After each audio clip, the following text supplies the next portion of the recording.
So my theory on exploded views, general theory on exploded views, is you want to move the parts in the direction that they come together, right?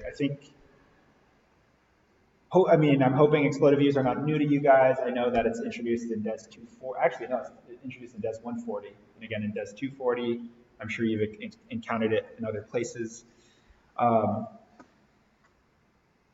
But yeah, just showing how the object kind of comes apart and then comes back together. So again, if you have a pin like this, to me it makes sense to slide the pin out the way it might be slid in. Same with the screw. That's why we had it explode along its central axis. Cool. Any questions on any of that? Yeah, certainly. So I can suppress these 3. So if you ever want to move body along an edge, that's what this window is for. So in this property dialog, again, if we want to move this screw, if there was like a straight edge I could select, I could probably try and do that.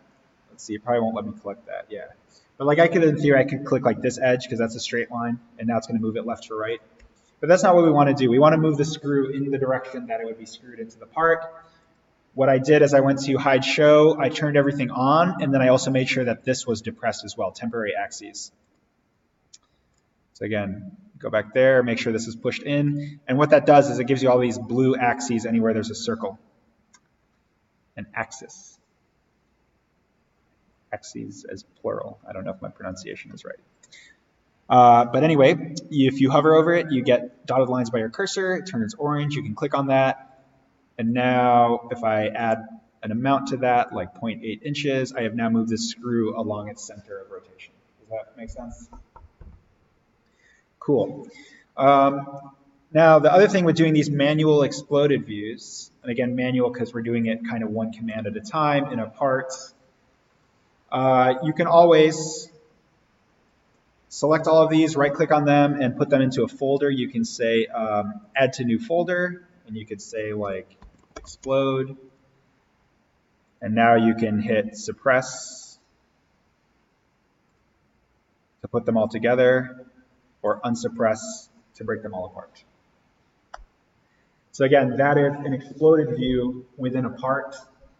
It's a bit clunky. It's typically what I do because I typically work in parts because I like the workflow of working in parts. That is my preference. It is a small sacrifice because it's not always that you need to do exploded views, especially early on, but sometimes you do. And again, I just do it with move body commands. Bless you. Any questions on any of that? Okay, cool. You don't need to save, but I'm going to. Next up, what we're going to do is we're going to work with the assembly that you all downloaded. So again, it's a zip file called blnw3. Let's just quickly work through unpacking that. So if you find that zip file,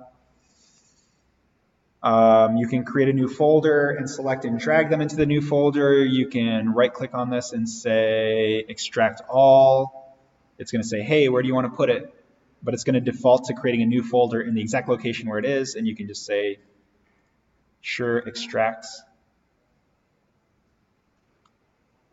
And then boom, I have a folder called blnw3, and it has everything in there. Once you guys have that done, we're going to open up Bakelite NW3 SM3. I'm laughing at my naming convention.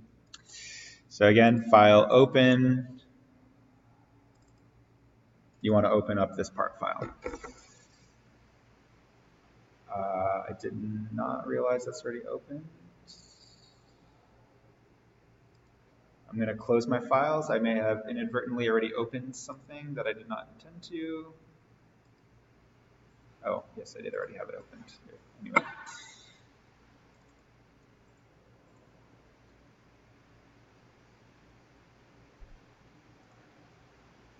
All right. Did you extract the files first?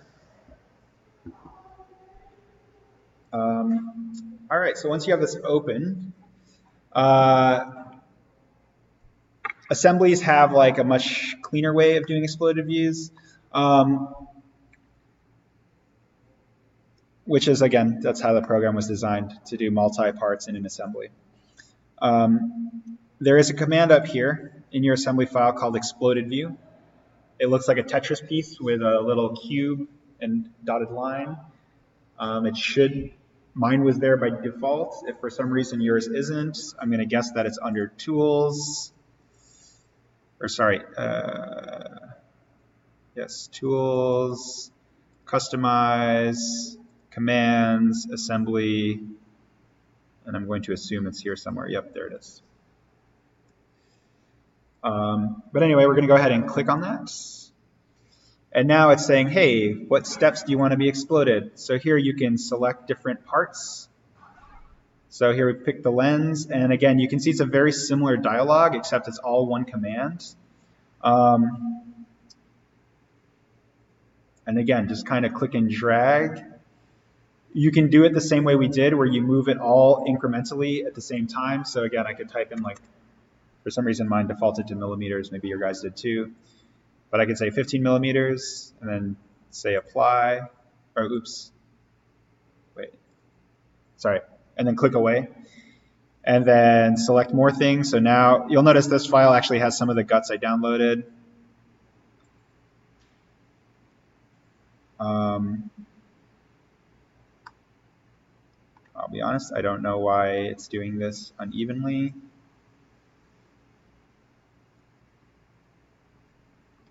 So Control Z.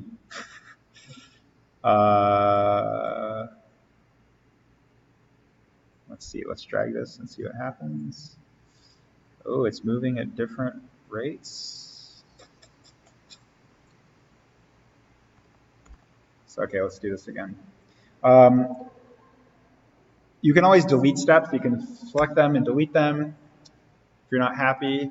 The first time I did this, I just dragged this like further. I tried to mess around with this like auto space.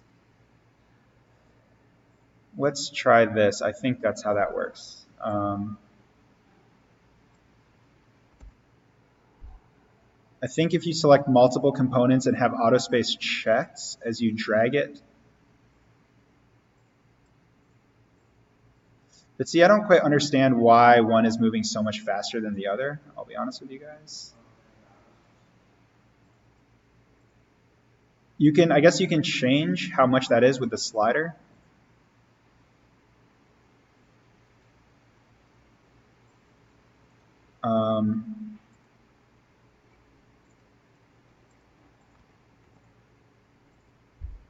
Let's see. If I put the slider in the middle, select these two and drag them. But again, ideally you'd want to select like multiple things. I think we could probably select from the tree up here. Let's try this. I'm going to delete that step. I'm going to expand my tree.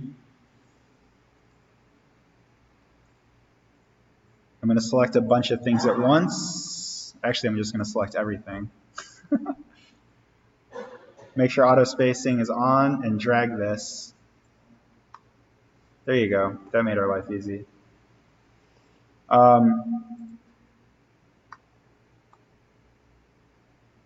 However, I forgot one LED because it was as a pattern down here. Did you guys see that?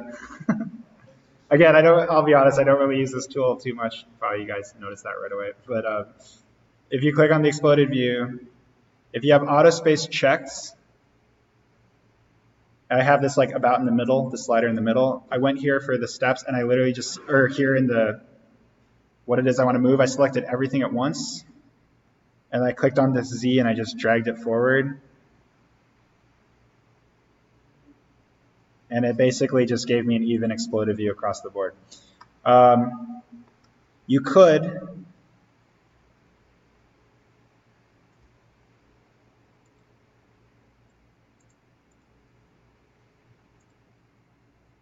could, let's say it doesn't do exactly what you wanted. You could add another step here where like I could take this back battery door and just like slide it backwards.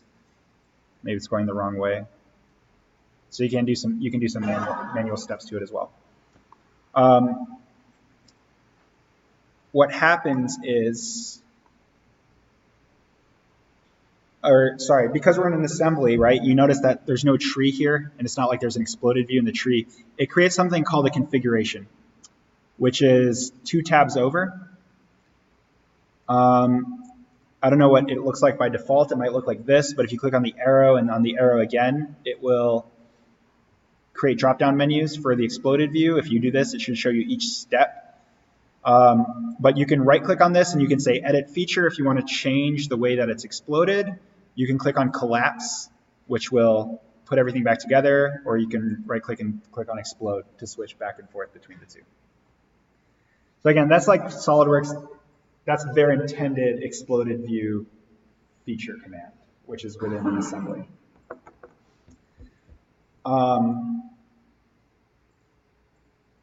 Any questions on that one? You could like, here again, if I go to Edit Feature and delete this, the ways that I have used this in the past is, again, clunky. I'll be honest, I don't know when they added this auto spacing command. But I used to just do it manually, like one at a time. Like, okay, that's good. Next up, we'll move these two. Clearly, the auto space is a much more efficient technique. I do not claim to have all of the best techniques. There are some things that are grandfathered in that are, what's the word? Just maybe bad habits that I picked up out of laziness of never learning something. I don't know. It is also possible with this technique, keep clicking away, to do the same thing we did before, where I could select this screw feature, make sure that I see my temporary axes, and here, I believe, where is it? For the direction, I think I can select the axis here, and you'll notice now that it gives me a direction that's along the center of that bolt. So that's like one of the negatives of that first command where we selected everything and did the evenly spaced, is the bolt did not go, it just kind of went left to right. It didn't go in the direction that I specified.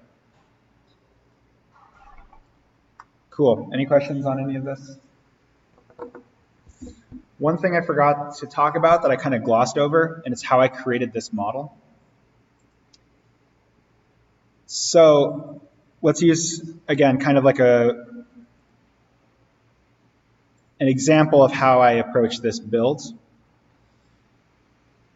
And again, this is just like mocking up or demoing as if I were a student in my own class. How would I approach this? You'll notice that, and there's a chance you guys may end up approaching it the same way. Again, if we talk about what we, in the recap what we talked about in previous classes, I advocated setting up a CAD underlay where you had the guts kind of imported as parts into a part file that you could just build around. I still advocate for that. If for some reason you didn't, and again, this is sort of like my mishmash here, you'll notice if I just show you guys a section view of this, that some of these parts are in the assembly, like the LEDs and the battery and the USB-C port. Other parts are built in manually into the part. It's very possible you'll end up with a mishmash like this. There's a couple ways you can do an exploded view from this. You can do a mix of the two, where you do move body commands in the part file, and then use the exploded command in the assembly. It's a little bit cumbersome. You could just save this out as a part file. So that's one option. Again, if you're in assembly, you go save as, set this to part.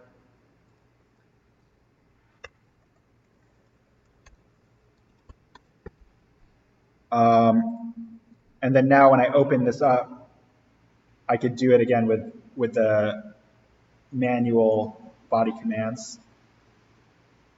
Where did I just save that? Right here. You'll notice the tree is just going to be a bunch of imported bodies. That's what it looks like. So you can like convert an assembly into a part file. Another thing you can do, and again, this is how I set up this other file and what I glossed over, is if we go back to that file we were working on to begin with, where we're talking about shells and exploded views in a part, I believe it was called NW3. Again, not glamorous, but one way to convert this into an assembly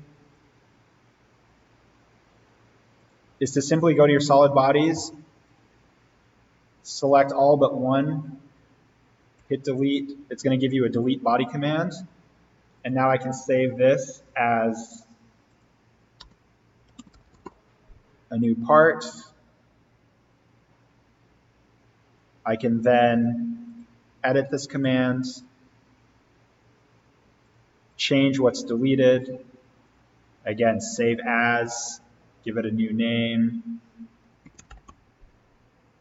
It's, again, this is the drawbacks of working in a part file. Again, I believe my opinion is that the benefits outweigh the drawbacks for workflow, but this is where you do run into problems. Full disclosure, it's good to be aware of.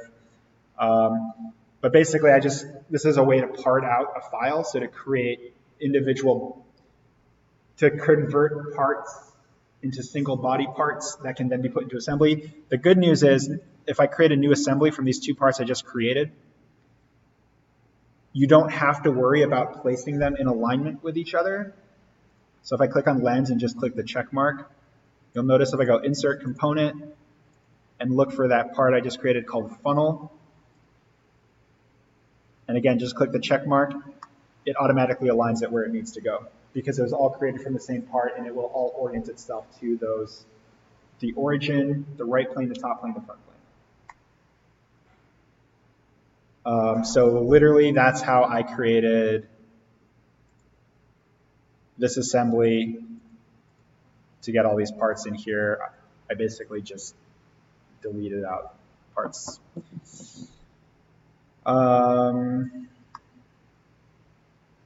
Also, for what it's worth, that's not uncommon. There was a time, again, it's not ideal. Often when you're working on a project, there will be multiple iterations on your pass on SolidWorks. There will be the design iteration. When the design is like locked in and moving forward, there's a chance you'll pass it off to engineers. Depending on where you work, there's a chance that you'll be the one refining it. So you might start to build the part again from scratch and really try and refine everything, clean the tree up. And that's when you might build it out as one body per part. This is another reason why you do want to use a master sketch. And again, this is why my model is not ideal. But a well-built file, this lens will not rely on anything else. So that if I do then need to go and engineer this and build it into a proper assembly, I can delete all the unnecessary commands and have a command that's just the lens and have a command that's just the funnel and really lighten that file up. But literally this delete body thing, I first learned from an engineer where he took one of our design files and that's what he did to move forward with the parts into production. It just meant large file sizes, but that was the only detriment. And it was the smoothest way to transition from one to another. Any questions on anything? Do you guys have the bandwidth to go into orthographics, or do we want to take a break and do orthographics later?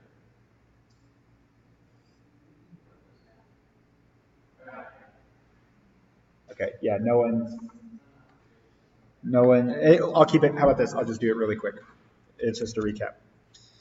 So I'm going to go to my bike lights here, which is blah, blah, blah, blah. It's all closed now. We're just going to go with this one. All right, so I'm going to go File, New, create a drawing. You guys don't have to do this along with me.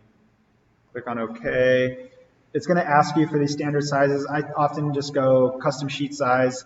Again, the requirement of this project is to have a PDF. Whatever size you want to pick for your PDF is fine. 8.5 by 11, 11 by 17, or if you have a specific aspect ratio. I'm just going to go 8.5 by 11. You don't need any hopefully that was inches, I think it was. You don't need any dialog box or anything, titles. At least for me, I don't mind. Again, if you're working for a place, they may have their standards that you can work with, a template. So here it's asking what you want to put in here. I'm going to click on this, my file that I want to go with. These are the views. Let me look at the required 3-view orthographic. I can see this is already pretty small, so I'm going to use a custom scale. I'm going to change it to 1:1. Here's my front view, side view, top view. Alt-V turns off all the sketches. Escape gets away from creating more views. I can drag this, they automatically align. I requested 6 orthographics, or sorry, 6 dimensions. So the major ones would be like overall length. Let's say you're in a situation like this, where there's nothing to select here. This is where you can create, you can take a point and have it snap to the center there. And now with the dimension, I can select that point. I can go to the front lens, can have this come below. Things, oops, sorry.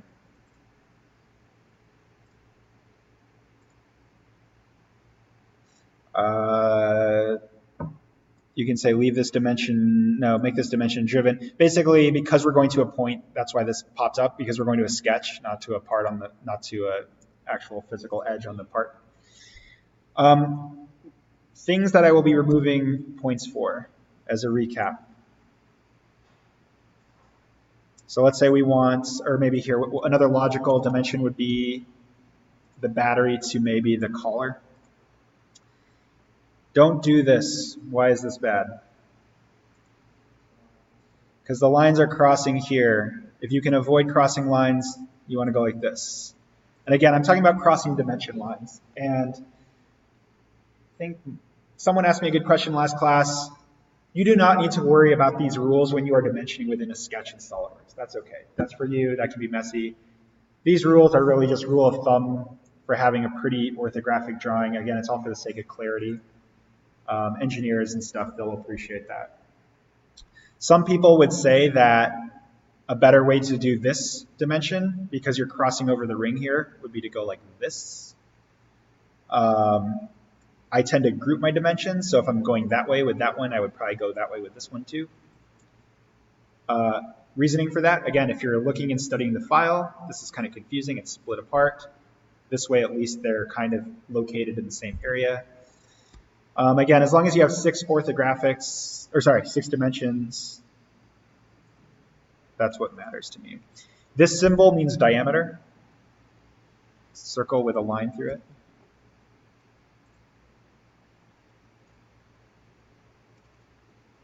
Sometimes you can get like a point down here.